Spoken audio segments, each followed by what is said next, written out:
Hope you enjoyed the last episode where we were talking about more personal stuff, but today I'll answer some of your questions from Twitter about sort of more racing related things. John Daniels asked, will V8 supercars ever come back to race in the United States of America? John, honestly, I'd love to come back to the States. You know, it's a great place to go. I love the US anyway. It fits in really well with obviously being Holden and GM and having Ford and everything like that. You know, so it fits really well with this category. It's exciting racing. You know, we give the Americans something different because we turn right instead of left, which is fantastic. You know, some of them just blows their mind. They didn't even know cars could do that. So it comes down to the commercial aspects of it, I'm afraid. It costs a lot of money to transport, you know, 28 cars across from Australia to the US, so it needs to work for the promoter of the event. We had the thing at Circus Americas, which I thought was a great event. You know, it was one of the biggest crowds we've ever had at an international event as well. And unfortunately, you know, the commercials just didn't really stack up for the promoter, which was a shame. But you know, never say never. Dave Healy asks, roughly how much does it cost to have the whole team compete at one event? Dave, it depends on which event. At the end of the day, the budget for a racing team, depending on which team you're looking at and how much you're spending on a driver, ranges from about 2 to 3.5 million per car. It really just does depend on who you've got and what you can spend. If you are fortunate enough to have you know, some pretty big sponsorship dollars, it's very easy to spend that. You know, at the end of the day, drivers' salaries and team salaries for engineers and mechanics and so on. That's our biggest cost per season. So you know, it's pretty significant what you spend per event, but it differs to each different one.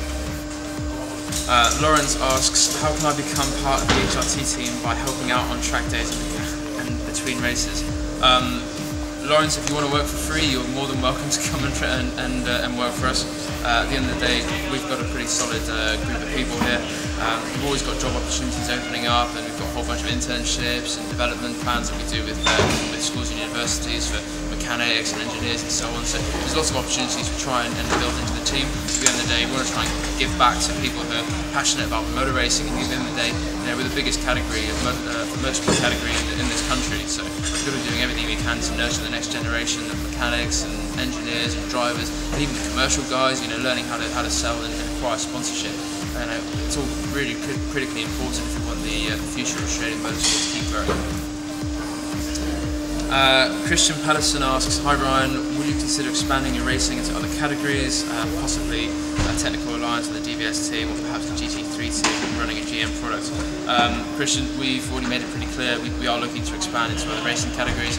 I'm looking at, you know, a few other things like BTCC in the UK. We're looking to run a GT program out of Europe and out of Australia as well. So at the end of the day, we're talking with a few manufacturers about what we can do there.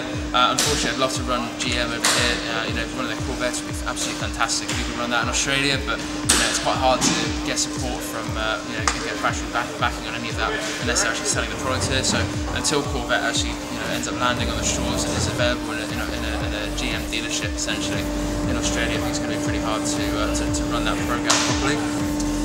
Finally, Bryce asks, can I become your next driver? Where should I sign up? Bryce, you know, at the end of the day, if you can perform as well as our drivers that we already have, and you're going to be half the money, let's have a conversation. You know, these guys are expensive and they're really high maintenance. It's difficult people to race with and work with. So, Bryce, feel free. We'll stick you in one of our cars and see how you go.